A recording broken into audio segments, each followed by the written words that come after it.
This segment brought to you by Kansas Wheat. Learn more at rediscoverwheat.org.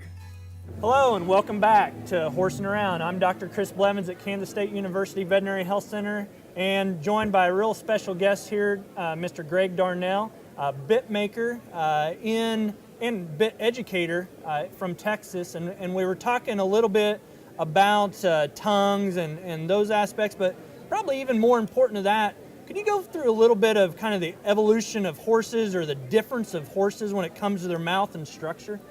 Really important thing, Chris, and we'll go back years ago in the 15th, 16th century.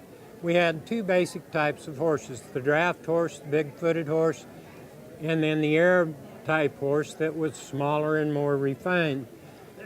Ironically enough, even today, there was a very consistent element within a horse's mouth, and that was this interdental space. From the 16th century to today, the width or space from side to side on the interdental space has changed very, very insignificantly. However, if we look at the difference between our cold-blooded horses and our Arab types, it's going to be the structure in the mandible and the depth of the mandible, or that space below the tongue, that is the important factor. The width is not going to change that much, other than your colder horses are going to be less sensitive, have more buccal flap, and have usually a bigger or larger tongue.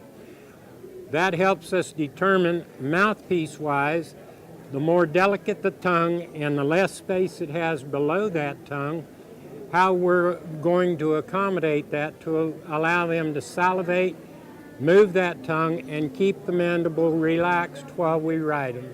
Yeah, you know, and I think whenever you start thinking about that too, then whenever you're developing bits, it's that makes the biggest aspect when you're thinking about the horse, I suppose, in trying to fit the horse to certain aspects depending on what's going on. What about like riders? What kind of things do you usually kind of ask on that aspect or to be thinking about for riders? Great question, Chris. Obviously, no two horses are alike. Yeah. Nor are two people alike. So basically, when we talk about horses, we talk about that marriage. Mm-hmm. If you've got a good wife, you're going to be happy. If you have a bad wife, you're not going to be happy. Yeah. The same thing exists with the equine. It is that marriage, and it is a mode of communication. Today, we raise nice horses. We have quality horses. They're smart enough they can be educated. They do not have to be dominated. It is that mode of communication that either allows us to be good horsemen or just horsemen. I think that is excellent advice and good information when it comes to looking at the aspect of a horse in general. And, you know, and I guess what do you think is maybe one of the biggest, like, pet peeves or things we need to make sure owners really get from trying to pick a bit? Because there's a lot of bits out there. We have two basic options on this, Chris. We have the professional sector of the market, and then we've got the you and me that work within this industry, and yet we're not making a living training horses. So the optimum thing that you and I need to think about and convey to our customers is that we're not professionals. Yeah. If we are allowed time and consistency, we can create good habits and don't have to be horse trainers to be able to accomplish those same goals or ideals. You know, and I think that that's something that we always need to remember is that we're professionals and we're always going to learn something, I think, from each other. I've learned a lot from you, and I think that's something that owners need to continue to remember too, is everything will always change and we can always do better. My most fun part of any talk is the fact everybody thinks they learned something.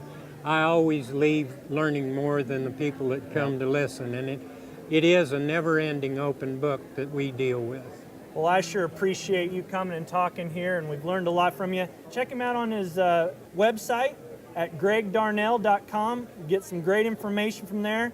Talks in different places. He's even going to come to the vet school and talk about bits to the students and to other practitioners. So really appreciate you coming. Looking forward to it. Thank you, Chris. Yep, thank you. Ag Promo Source is a unique group of marketing specialists with one mission: help your ag business grow. Each affiliate has their own area of expertise, and they work together to bring you advice, products, and services. To get started, visit agpromosource.com. Ag Promo Source. Together we grow.